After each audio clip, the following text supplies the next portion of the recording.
Ակնբախ է, որ ձեր դեմ հարուցված քրեական գործը քաղաքական ճնշման գործիք է։ Եթե դատանը կայացնի ձեզ համար անբարենպաստ որոշում, ապօրինի որոշում, ինչպես կարձագանքի հայ առաքելական եկեղեցին, ինչ անելիք ունենք մենք ըստ ձեզ զանգվածային լրատվության միջոցներս, այդ դեպքում ինչ անելիք ունի հավատավոր հոտը։ Եկեղեցու նկատմամբ անշուշտ հարուցված են մեկ տասնյակից ավելի քրեական վարույթներ։ Եվ որոշ է, որ ամեն կերպ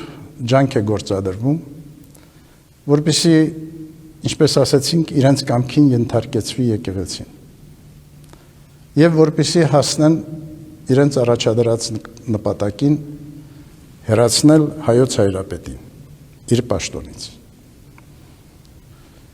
Եթե այդ նպատակի իրագործման համար նման գործողության դիմեն, ձերբակալեն հայոց հայրապետին, անշուշտ մենք պիտի ենթարկվենք գործողորենքին։ Եթե անարդար է, բնականաբար բոլոր միջոցները պիտի կիրառենք, որպեսզի արդարությունը հաղթող լինի։ Անարդարությունը գործադրության չդրվի։ Եթե չհաջողեցինք, բնականաբար, ինչպես մեր մյուս հոգևորականների պարականը, մենք նույնպես պատրաստ ենք հանձնառությամբ կրելու այդ անարդար պատիժը եւ որոշումը։ Բայց որևէ կերպով մեր դիրքորոշումը չի փոխվելու։ Մենք շարունակելու ենք մնալ հավատարիմ մեր սրբազան ուխտին,